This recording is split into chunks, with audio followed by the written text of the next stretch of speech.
Hello, everyone, and welcome into Inquire Live at Game Day Central.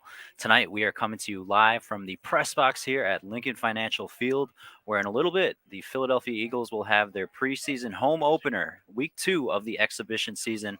They will be playing the Cleveland Browns tonight.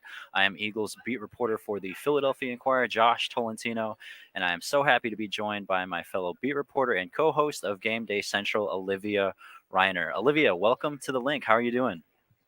I'm doing really well. It's a beautiful day for some football. Every day is a beautiful day for football, Yeah. but very much looking forward to very exciting game today between the Eagles and the Browns. Olivia, I'm muted there for a second, but I want to inform our viewers back home. Over the past 2 years, you've been covering the Flyers just across the street for the Inquirer.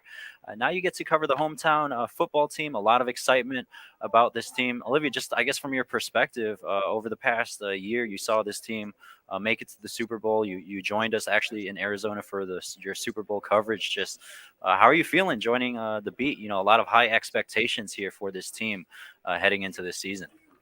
A ton of high expectations for this team, a team that is currently trying to move on from the past, a disappointing loss in the Super Bowl, and look toward try to work their way back there. They're going to be looking. I know last week we spoke about this a little bit, but we talked about how quarterback Jalen Hurts is looking to establish a new identity for this team, not just Hurts, but for the entire team.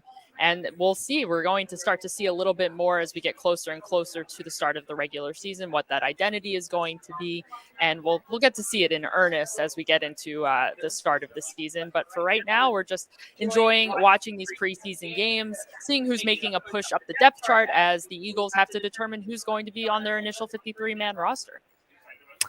Franchise quarterback Jalen Hurts still trying to find out this team's identity, our identity, Olivia, here at the Inquirer. It is at Game Day Central. This is the place to be. You can find all our coverage. Where is the best place where Eagles fans and readers and subscribers can go to, Olivia?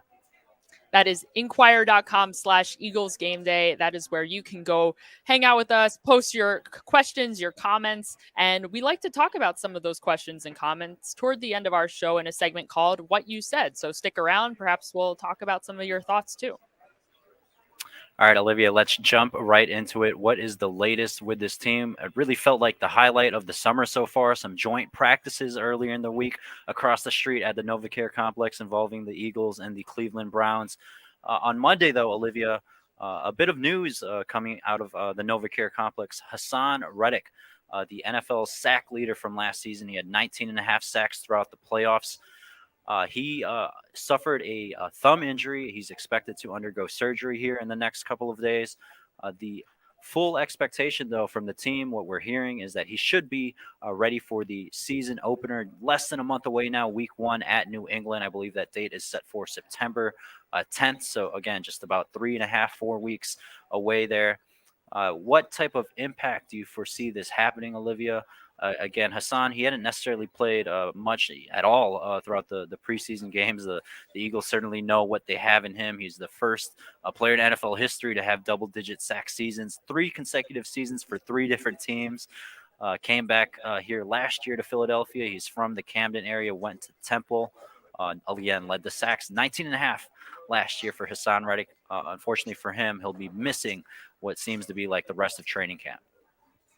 Right, Josh, you said that the team is expecting him to be ready for the week 1, the start of the regular season. We heard that the team is confident that he's going to be ready for week 1. So I'm not confident about a lot of things in my life. So, but that's great that they're confident that he'll be back. I mean, we'll see exactly what his recovery process is and how quickly he gets through it, if he'll in fact be ready for week 1. But the fact that the team doesn't feel all that concerned about his current injury status is certainly good news. As you mentioned, Reddick wasn't getting any reps in this past preseason game. It's unlikely that the Eagles starters will get a lot of reps in the remaining 2 preseason games, if any.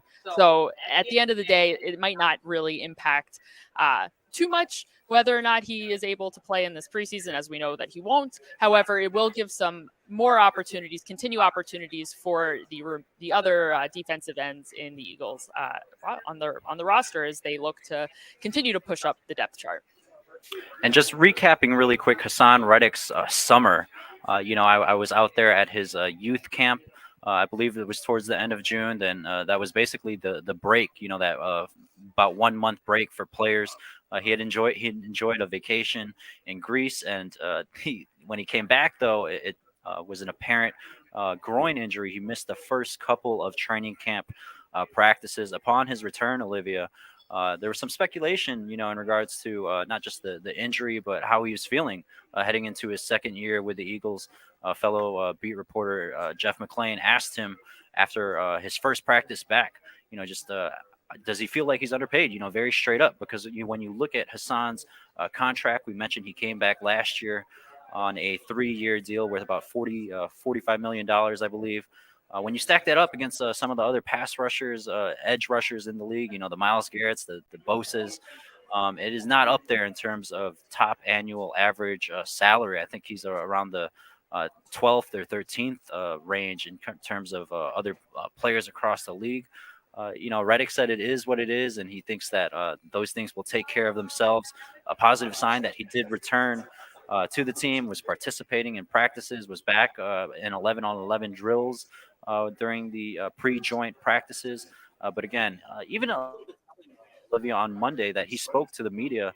Apparently, after he sustained the injury, it wasn't a big deal back then. Again, he'll undergo surgery, and we'll see if he'll be ready for Week 1. Olivia, recapping the joint practices here that we've had over the past few days, what was the most exciting part, or I guess, your takeaways from those sessions? Tuesday was by far the most exciting day of the joint practices. The Eagles as a whole, as a team, both offense and defense, had a much improved day over or Monday's joint practice. We saw on offense, we saw a touchdown completion to both Devontae Smith, AJ Brown. We also saw some interceptions on the defensive side of the ball. Reed Blankenship had a total of 3 interceptions. 2 of those interceptions came on Tuesday, 1 on Monday. Been a huge camp for him as he looks to solidify his role as a starter in the Eagles defense. And we also saw an interception from cornerback Josh Jobe, who is more of a depth outside cornerback, and we'll talk a little bit more about him later in our show too. But for him to make a statement in a joint practice like that, especially when we're seeing less of the depth players and more of the cream of the crop on both rosters, it makes a big statement. So all in all, the Eagles were able to really cap off the joint practice sessions with a pretty resounding performance on Tuesday. Olivia, you mentioned Devontae Smith, AJ Brown, those highlight completions from Jalen Hurts in Tuesday's practice. A much different energy out there on the field in comparison to Monday. It seemed like the Browns really just kind of stormed into Novacare Complex and almost dominated the Eagles. Up and down for both teams, but Myles Garrett, he did get dinged up a little bit, was not participating in team drills on Tuesday, but when he was out there on Monday, he was giving Jordan Mailata a run for all of his money. And, we've all documented Jordan Mailata's journey, how he's improved so much, got that contract extension a couple of years ago. So certainly a battle there between all of the players involved. One matchup I wanted to point out, EJ Smith will enjoy this one, our fellow beat reporter watching from home tonight. But left guard Joel Bitonio, multiple All Pros, multiple Pro Bowls. He went up against the rookie Jalen Carter last week. For those who didn't watch, I mean, it was a viral moment for all of Eagles fans, Eagles Nation. But Jalen Carter had 2 snaps. And on his first snap, it was a 3rd and 10. Obvious passing down, but he absolutely just destroyed Ben Cleveland, former University of Georgia teammate, and essentially almost sacked Josh Johnson. It was kind of what Eagles fans have been hoping and waiting for. And Jalen Carter continued that momentum into Tuesday's practice. Again, Joel Bitonio, very close friends with Lane Johnson. We saw them chatting after the practice, presumably about their Hall of Fame careers that they've enjoyed. But Jalen Carter, that was a great matchup to watch there during Tuesday's joint practice. Olivia, let's transition over to who's hurt, who's healthy. We mentioned Hassan Reddick, the impact that will have, but the Eagles do have some other lingering injuries. We'll start with linebacker Sean Bradley. During the game last week at Baltimore, he did sustain a season-ending torn Achilles injury. recently had surgery. He's posted on his social media accounts that he's on the up and up, ready to attack his rehab. So the Eagles are down their position at linebacker, and he was a special teams ace. By far, has led the team in special teams snaps over the past 3 seasons, over 800. And I believe the next player wasn't even that close, a couple hundred snaps in terms of special teams contribution. They will surely miss him in terms of that void. Other injuries that we'll run through, Olivia. Wide receiver Quez Watkins and Britton Covey last week sustained some hamstring injuries. They have not participated over the past few days. Uh, as a byproduct of that, we've seen some more run from other receivers, Joseph Ngata, Tyree Cleveland, who you spoke to recently. What are your observations there in the wide receiver room? We know what the team has in Devontae Smith, A.J. Brown, even Olamide Zaccheaus in that picture, but some opportunities here for the other wide receivers with, again, Quez Watkins and Britton Covey dealing with hamstring injuries. Right, Josh, you mentioned Tyree Cleveland. He had a really strong performance last week against the Baltimore Ravens. 10 targets, 5 receptions for 68 yards to lead the team. His longest gain, 27 yards. Tanner McKee was just slinging it everywhere. He had some really, really impressive big plays for the Eagles, but this isn't about McKee. This is about Tyree Cleveland. He and Marcus Mariota connected for a touchdown in the very end of the team drills on Tuesday as well, just to punctuate what's been a really great week for Tyree Cleveland. I mean, the competition in the wide receivers room right now is pretty tight. And unfortunately, when there are injuries to players, then we get to see a little bit more of some of these other depth players that get an opportunity to step up. So we'll see exactly what transpires in the game today. But Cleveland is certainly someone that I'll continue to keep my eye on in this game. Veteran Greg Ward, another person who has benefited from the extra run in regards to playing time. He caught all 5 of his targets during last week's preseason opener, and he's had a good couple days at practice. Seems like almost an instant connection there with Marcus Mariota, who you mentioned. Greg Ward, also a byproduct. Britton Covey is their team's featured punt returner. We saw him as an undrafted rookie make the team last year, get elevated to the active roster. He handled essentially all the punts. You know, there were a couple instances where Devontae Smith was thrown out there when the team really saw opportunities to gain yardage, but Britton Covey fielded essentially 95+% of the punts last year. This past week, we saw a little twist there. Zach McPherson, the third-year cornerback, split punt return duties with Greg Ward. We'll see how the team goes about that today. And one more injury worth mentioning, Olivia, left guard Landon Dickerson got dinged up. He's got a foot injury. The positive thing, though, for Landon was that he suffered that injury during Monday's practice. After Monday's practice, we saw him on the field, taking pictures with his wife, Brooke, the recently married. Congrats to both of them. So, that's should be an indication that is not that serious. And then also on Tuesday's practice, he was out there observing with the rest of his teammates. Olivia, though, on Tuesday when he was observing, who was filling in there at that left guard spot next to Jordan Mailata?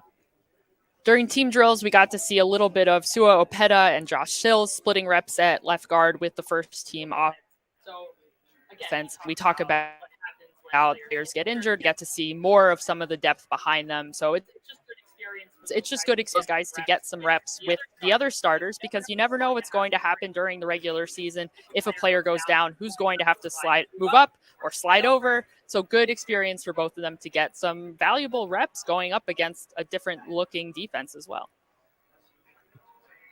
Great recapping on that left side of the offensive line. Josh Sills, who missed the first few weeks of camp, upon his return, it seems like he's been thrusted right into the action.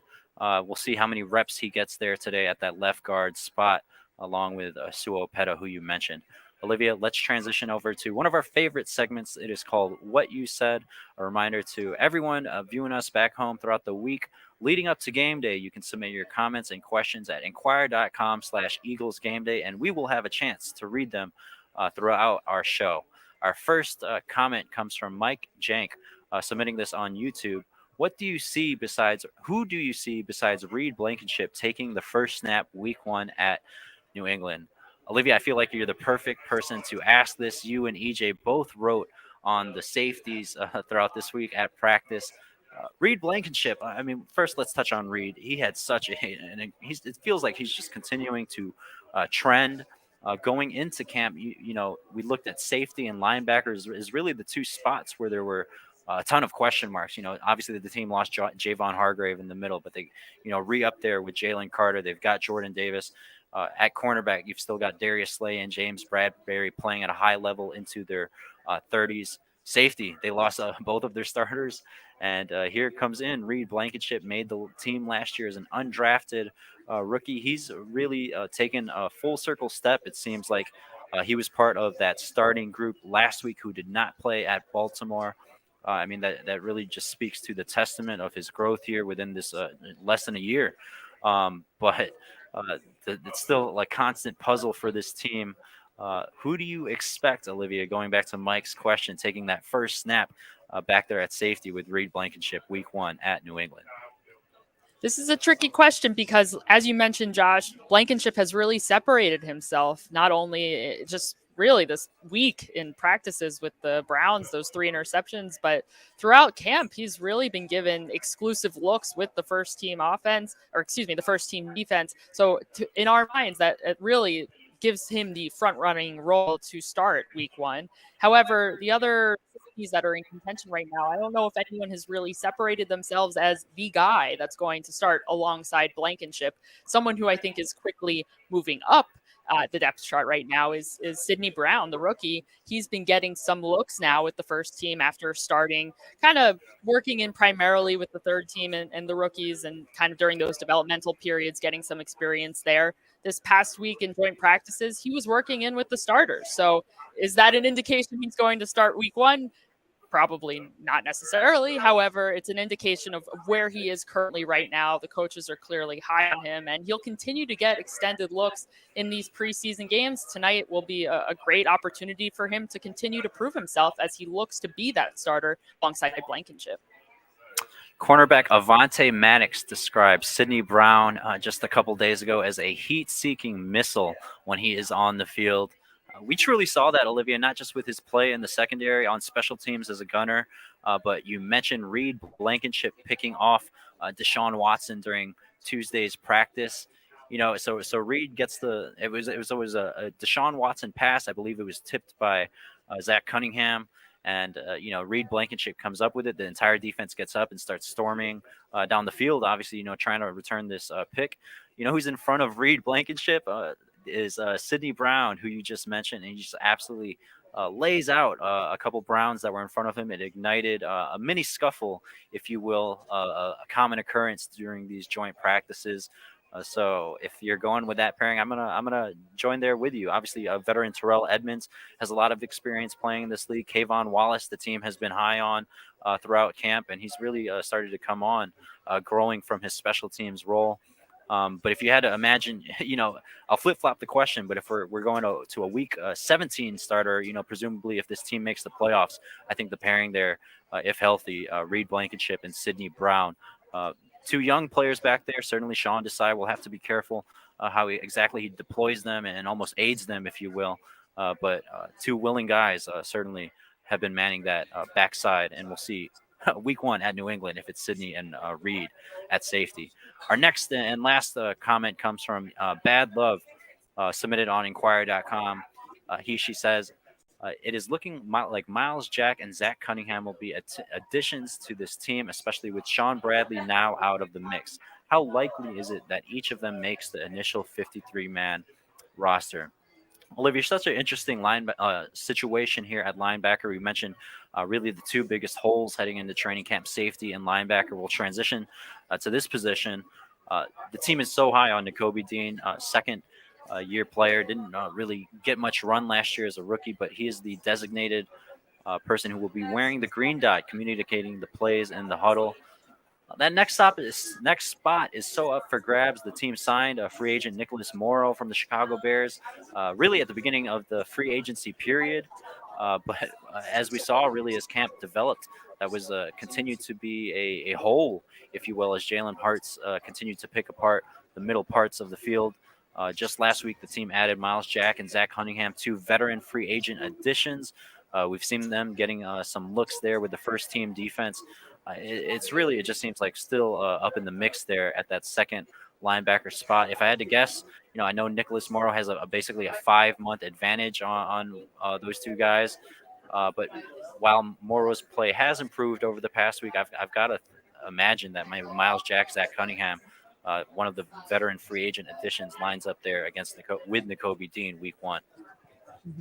It's a tough question right now. There it appears to be about 5 inside linebackers competing for what is maybe a maximum of 4 spots. So who is going to be the odd man out? Is it going to be Nicholas Morrow? I think if had you asked us prior to this past week if it would be, I think maybe we would have said yes. However, we'll see exactly what happens more in these preseason games. I'd expect to see a lot more of Miles Jack and Zach Cunningham. They got a lot of snaps this past week against the Ravens. So it'll be very interesting. When they first got here, though, they were thrown in right away. We saw Miles Jack taking reps with the 1s right away, saw Zach Cunningham with the 2s. So they are clearly being thrown into the fire. They've got a little more time now to get acclimated, and now they're going to make a push. And there is a real opportunity for both of them to make this initial 53. The dark horse in that room, Christian Ellis, the special teams riser at the end of the season last year. Throughout OTAs, he had a great outing throughout OTAs, a couple picks off Jalen Hurts, also in the mix there. One thing I do want to point out, Olivia, so Nicholas Morrow, like what I mentioned, he signed at the beginning of the free agency period, not for a lot of guaranteed money. He signed for, I believe it was $1.1 million. Miles Jack, Zach Cunningham slated to earn $1.7 million each, signing 5 months after him in the middle of training camp as the Eagles try to piece this defense together for Sean Desai. So just a couple other things to consider when you look at that safety and linebacker position as we near week 1. Olivia, it is almost prediction time, but first, let's go to some thoughts from our Inquirer beat reporter, Jeff McClain. Hi, I'm Jeff McClain of the Philadelphia Inquirer. Thanks, guys. And thanks for joining us on Gameday Central. I'm here to talk a little bit about tonight's second preseason game for the Eagles against the Cleveland Browns. Before I get to that, I want to talk a little bit about the joint practices the Eagles had this week with the Browns, because those are still very important. And in fact, that's really where the Eagles are going to have their first teamers and a bunch of their second teamers play this week against the Browns. And what we saw on that first day was not quite what I think the Eagles had hoped for, certainly on the offensive side of the ball. It looked like the Cleveland Browns defense really kind of gave the Eagles and their offensive line some issues. Myles Garrett was the number one reason probably why the Eagles couldn't really get into a rhythm. Jordan Mailata at left tackle had his struggles against Garrett, and that seemed to blow up a bunch of plays for them. Now, they did have some positive moments. I think Jalen Hurts had some good passes. Devontae Smith downfield had some grabs. On the other side of the ball, the Eagles had their struggles a little bit in the secondary. They were able to kind of get some pressure up front. But on that second day, we saw the Eagles team that we saw from last season, the one that made it all the way to the Super Bowl. Again, especially on the offensive side of the ball. That was what I was really focused on. And you saw production not only from Jalen Hurts and the offensive line in terms of his production and him picking up some yards on the ground, as did Boston Scott, Kenny Gainwell, DeAndre Swift, and Rashad Penny. But there were some catches that were big. The best one probably being A.J. Brown catching a jump ball in the end zone for a touchdown. But it wasn't just the first unit. The second unit had some good plays as well. Marcus Mariota had some nice passes, a touchdown throw to receiver Tyree Cleveland. So that was a really good bounce back day for the Eagles, and really important heading into this second preseason game, because we're not going to see the starters again. We're going to see maybe Mariota and the second team to start, but it's going to be a lot of the third and fourth units. So that means more of Tanner McKee. The rookie performed well in the first preseason game. And unfortunately, if you're going off the last preseason game, Ian Book, the right now 4-string quarterback who really struggled against the Ravens. But still a lot to look at, a lot to be intrigued about heading into this game. Now, I'm looking again at the rookies, and I assume Jalen Carter will play, even though he played 2 snaps last week. I'm assuming he'll get some more reps this week, as will Nolan Smith, the edge rusher that the Eagles drafted in the first round. Sidney Brown seems to really come on this past week, the rookie that was drafted in the 3rd round out of Illinois. Even kind of down further on the depth chart in the early part of training camp, but he led the Eagles in tackles with 9 against the Ravens, then got his first amount of time with the first unit, had some plays blitzing after Reed Blankenship had an interception in the joint practices. He delivered a block on a running back. We started a little scrum, and Sidney said after the practice that he wants to be a player that's feared, and that's got to be music to the ears of Eagles fans everywhere, looking for that kind of safety. Now I think Reed Blankenship has pretty much solidified the one safety spot, but that other spot is up for grabs, and I think Sidney Brown has really put himself in play for that spot. On the offensive side of the ball, the starting team's pretty set. What you have to worry about, I think, for this team, or what the Eagles are worrying about, is like, okay, who are the guys down further on the depth chart? The guys are going to be on the bubble when it comes to the 53-man roster. Are they going to make it? Is Trey Sermon, the running back, going to be able to beat out Boston Scott for that fourth running back spot? Is Joseph Ngata going to be that sixth receiver? Or is Tyree Cleveland, who's kind of come on strong this last week, is he going to get that spot? And then, of course, at the offensive line, it's always important. The Eagles have great depth there.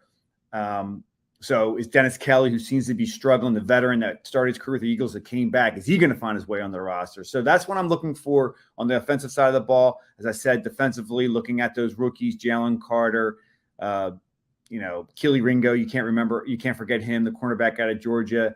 Josh Jobe has had a really strong camp. He seems to have locked down that third cornerback spot. That's what I'm looking for again in the preseason. And, I think it should be an interesting one as far as that goes. And then next week, the Eagles have a joint practice with the Colts and then the preseason finale. And then we can start looking ahead to the 53-man roster cut downs and the start of the regular season. All right, that's it from me here. Back to you guys at Gameday Central. Thank you to Inquirer Eagles beat reporter Jeff McClain for his thoughts on today's game. Olivia, let's gather your thoughts. Give me a player to watch out for on offense. Last week in Baltimore, you essentially picked the entire running back room. Have you honed in on an offensive player for tonight against the Browns?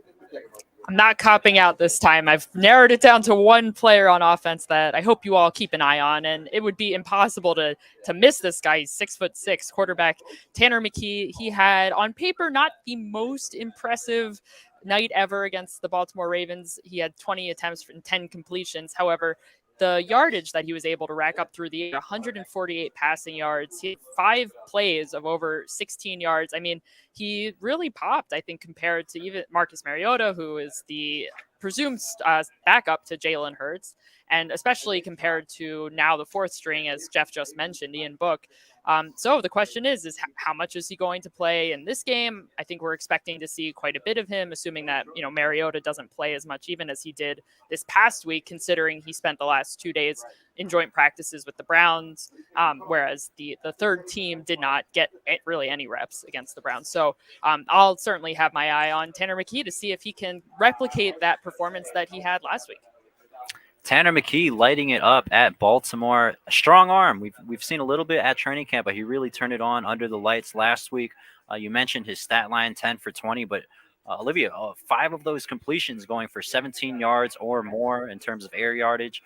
He's not afraid to sling it. So Olivia's watching Tanner McKee, and I'm actually going to take her cop-out answer from last week, the running backs. Last week we did see DeAndre Swift, Rashad Penny make their debuts as Eagles.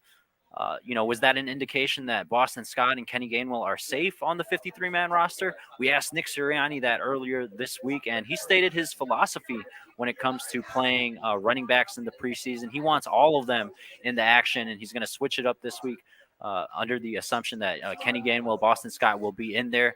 Nick's thinking when it comes to deploying the running backs in the preseason is he wants all of them to get hit, essentially to embrace contact from another team. So last week it was, we mentioned Rashad Penny, DeAndre Swift, Trey Sermon, Kennedy Brooks. It was their turn to get hit. So we'll see tonight if Kenny Gainwell and Boston Scott get in that mix. Still, I firmly think that, in terms of that RB1 or lead back spot, vying for the most touches, it's got to be between DeAndre Swift and third-year running back Kenny Gainwell. We've certainly seen the most juice out of them from training camp. So Olivia's player to watch, Tanner McKee, and I'm going to go with the running backs. Give me one player on defense, Olivia, who you're watching tonight. We've spoken about him a lot already tonight, so I'll keep it brief. Sidney Brown, again, can he have a similar performance as he did this past week against the Ravens? Led the defense with 9 tackles. I mean, really an impressive performance on limited snaps. Will he be able to continue to push up the depth chart? Will he be able to make a push to even start week 1 alongside Reed Blankenship? I'm really intrigued to see that tonight. Olivia goes in the secondary with Sydney Brown, who we discussed with much detail throughout the show. I'm going to stay in the secondary. Cornerback Josh Jobe, the second year, formerly undrafted out of Alabama. He's really climbed the depth chart. At this point, it almost seems like he's solidified his spot at the outside reserve cornerback behind Darius Slay and James Bradbury. He's had a great camp. Just rewinding a quick scene here to end Tuesday's practice, literally the last play of practice. It was a live period situation between the Cleveland Browns second string offense and the Eagles second string defense. Devontae Smith, Avante Maddox, Slay, Bradbury, they're on the sideline yelling towards the Browns huddle, daring Josh Dobbs, their backup quarterback, to throw towards Jobe's way, and that's exactly what he did.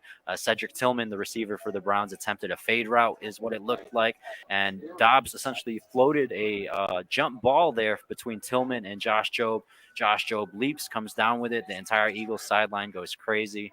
Again, he's seemingly solidified his spot as the top outside reserve cornerback behind starters Darius Slay and James Bradbury. Let's keep your eye out for Josh Jobe tonight. Olivia, before we wrap up, any final thoughts on today's game, your first covering at Lincoln Financial Field? Yeah, I'm eager to see what the game day experience is like here at the link. I have been in the crowd as an observer. However, I have yet to. This is my first time covering a game here. As I think we've discussed a little bit earlier today, I covered the Packers from 2018 to 2021. So I've been to quite a few NFL stadiums. However, I have yet to cover a game, an Eagles game here at the link. So looking forward to that. All right, the sun is setting here at Lincoln Financial Field. The skyline's in the background. It is time to wrap up. Thank you so much, everyone, for tuning in to Inquire Live at Gameday Central. Make sure you stick around on inquire.com/Eagles Game Day to follow along with us as we live tweet throughout the season, throughout the game. You can ask your comments and questions on there, and we'll be able to have a chance to read them during next week's show. Hopefully, EJ Smith, our fellow beat reporter, is able to join us as the Indianapolis Colts visit the Philadelphia Eagles for the last game of the preseason next Thursday night. For Olivia Reiner, I am Josh Tolentino. Thank you so much for tuning in to Game Day Central. Enjoy tonight's game.